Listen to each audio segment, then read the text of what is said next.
ஐடியில் வேலை பார்த்துட்டு இருக்க நீங்கள் உங்களோட ஸ்கில்ஸ் அப்கிரேட் பண்ண இப்போ ஒரு சூப்பரான ஆப்பர்ச்சுனிட்டி. ஐடி மட்டும் இல்லை, நீங்கள் எந்த டொமைனில் இருந்தாலும் இப்போது இப்படிங்கிறதுக்குள்ளே ஐடிக்கு ஷிஃப்ட் ஆயிடலாம். இண்டஸ்ட்ரியல் எக்ஸ்பர்ட்ஸ், ஐடி ப்ரொஃபஷனல்ஸ் இவங்க எல்லாரும் சொல்லித்தராங்க. 100% பிளேஸ்மெண்ட் அசிஸ்டன்ஸ், 600+ கம்பெனிஸ் கூட டைப். இன்டர்வியூஸை நீங்கள் எப்படி அட்டன் பண்ணணுங்கிறதுக்கான பெஸ்ட் ட்ரைனிங்கும் தராங்க. அரியர் வச்சிருந்தாலும் பிரச்சனை இல்லை. ராஜலட்சுமி எட்வர்ட்ஸ், சென்னை. ஸ்க்ரீனில் தெரிகிற இந்த நம்பருக்கு கால் பண்ணுங்கள். டீட்டெயில்ஸ் இன் டிஸ்கிரிப்ஷன். வாங்க மிஸ்டர் ஸ்டாய்னேஸ், என்ன போட்டு செஞ்சு விட்டீங்க? இந்த ஆஸ்திரேலியன் பிளேயர்ஸ்க்குலாம் இதே வேலையாக போச்சு. இந்தியாவில் வர்றது, ஏதாவது ஒரு டீமுடைய ஹோம் கிரவுண்டுக்கிட்ட விளாட்றது, அவங்ககிட்டே போய் அவங்க சைலன்ஸ் பண்ணி விட்டுறது. என்ன சேட்டை இது அப்படின்னு கேட்டதுக்கு அவர் என்ன சொன்னார்? பக்கம் அந்த video boys and girls and my David Sky from Bala.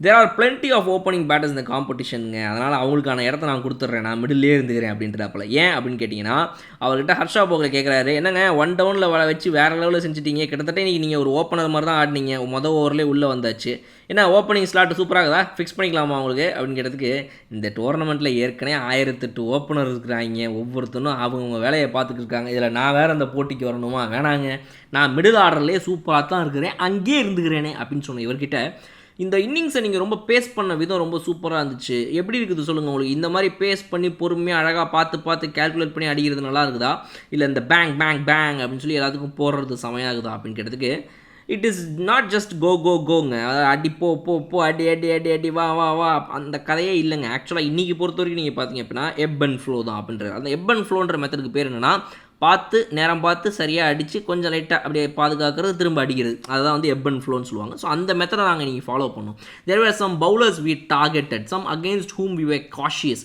அதாவது சில பவுலர்ஸை நாங்கள் வந்து டார்கெட் பண்ணோம். மாப்பிள்ள பம்பரக்கட்ட மண்டே வந்துட்டான்டா, இவன் ஓவரில் 20 காத்துக்கு இருக்குடா இன்னைக்குன்னு சொல்லி அவங்க ஓவரெலாம் அள்ளி போட்டு பாக்கெட்டில் ஜோப்பில் அள்ளி போட்டு போயிட்டே இருக்கிறது. சில பவுலர்ஸ்லாம் அவங்ககிட்ட சாக்கரையாக இருக்க முடியாது அப்படின்னு சொல்லிட்டு அமைதியாக நாங்கள் அப்படியே ஹோல்டு பண்ணி விளையாடிடுறோம். அதனால் இந்த இரண்டுக்கும் வந்து வித்தியாசம் இருக்குதுங்க. அந்த மாதிரி பிளான் பண்ணி தான் நாங்கள் விளையாடணும்.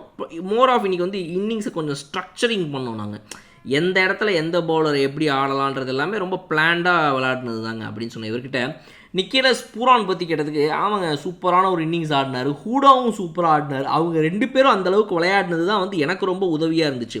நிக்கலஸ் பூரானும் நானும் டிஸ்கஸ் பண்ணி அந்த எப் அண்ட் ஃப்ளோ மெத்தட்லாம் விளாடணும். எப்போ பார்த்து அடிக்கணும், யாரை அட்டாக் பண்ணணும், யாரை டார்கெட் பண்ணணும், இதெல்லாம் வச்சு தான் நாங்கள் விளாடணும். வெளியிருந்து பார்க்குறதுக்கு ரொம்ப ஜாலியாக அப்படியே சாலியாக விளாண்டுட்டு இருக்க மாதிரி இருக்கும். ஆனால் உள்ளுக்குள்ளே நிறைய பிளானிங் போய்கிட்டு இருக்கும் ஒவ்வொரு பாலுக்கு பின்னாடி அப்படின்னு சொன்ன இவர், உங்களுக்கு சில பவுலரை பிடிக்கும், சில பவுலர் அடிக்க வேணான்னு தோணும், உங்களுக்கு சில பவுலர் பார்த்தாலே வெளுக்கணும்னு தோணும், அதெல்லாம் பார்த்து தாங்க விளையாடணும் அப்படின்னு சொன்ன இவர்கிட்ட, T20 கேம் சேஞ்ச் ஆகுதுன்னு நினைக்கிறீங்களாங்க நீங்கள்? போன தடவையை விட இந்த தடவை இந்த ஐபிஎல்லில் அப்படி இப்படின்னு மாறிக்கிட்டே இருக்குதா, ரொம்ப இவால்வ் ஆகுதா அப்படின்னு கேட்டதுக்கு, ஆமாங்க, நானே பாருங்கள் ரொம்ப மாற வேண்டிய நிலைமையில தான் இருக்கிறேன். எல்லா பேட்ஸ்மேனும் அவங்களுடைய பேட்டிங் ஸ்டைலை மாற்றிக்கணுங்க. அதனால் இது எல்லாமே வந்துட்டு ஒரே நேரத்தில் அப்படியே இருக்காது. அந்தந்த நேரத்துக்கு ஏற்ற மாதிரி நம்மளை வந்து புதுப்பிச்சுக்கிட்டே இருக்கணும்.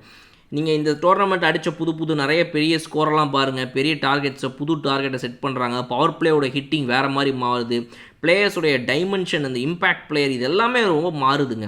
ஸோ அதனால் டேஞ்சரஸாக இருக்குது, அதை நம்ம பார்த்து தான் கையாளணும் அப்படின்னு சொன்ன இவர்கிட்ட, என்னங்க T20 வேர்ல்டு கப் வருது, ஆஸ்திரேலியா கிரிக்கெட்டுடைய கான்ட்ராக்டில் உங்களுடைய பேரை வந்துட்டு விட்டுட்டாங்க, அதுக்கு என்ன ஒரு நல்ல பதிலடியா இந்த நாக் அப்படின்னு கேட்டதுக்கு, அதெல்லாம் இல்லைங்க, நீங்கள் வேறு சும்மா கோத்துட்டு ஓடி போயிடாதீங்க, கோச் கிட்ட நான் நல்ல ஒரு அணுகுமுறையில் இருக்கிறேன், கோச் நான் அடிக்கடி பேசிக்கிறோம், அதெல்லாம் நல்ல டச்சில் தான் இருக்கிறோம்.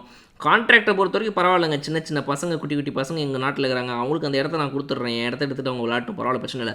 பிளேயிங் 11 கிடையாது, டீமில் கிடையாது, கான்ட்ராக்டில் சொல்கிறேன். கான்ட்ராக்டில் ஓகே ஃபைன், எனக்கு பதிலாக இன்னும் யாராவது ஒருத்தவங்க உங்கள் கான்ட்ராக்டில் ஆனுவல் பேசிஸில் போகட்டும், அவங்களுக்கு ஏதோ ஒரு உதவியாக இருக்கும், அதனால் பிரச்சனை கிடையாது. என்னை பொறுத்த வரைக்கும் எனக்கான டீமில் கண்டிப்பாக விளையாடணும் தான் ஆசையாக இருக்குது.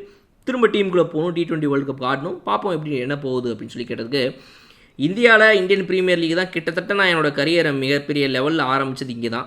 ஸோ அதனால் மேபி இங்கேயே கூட நான் இந்த கரியரை முடிக்கிறதுக்கு வாய்ப்பு இருக்குதுன்றார். ஐயா புரியல எனக்கு, என்ன 34 வயசு தான் அது முடிக்கிறத பற்றி பேசுகிறீங்க? இல்லை இப்போ சொல்கிறேன், தெரில, பார்ப்போம், லெட்ஸ் ஹோப் அப்படின்னு சொல்லி மார்க்கஸ் ஸ்டாய்னிஸ் அவர்கள் பேசியிருந்திருக்காரு. ஸோ நீங்கள் மார்க்கஸ் ஸ்டாய்னிஸ் அவர்களுடைய இந்த இன்னிங்ஸை எவ்வளோ என்ஜாய் பண்ணீங்க என்னங்கிற கமெண்ட் செக்ஷனில் சொல்லுங்கள். இன்னொரு வீடியோலாம் உங்களுக்கு பார்க்குறாரு. Okay bye.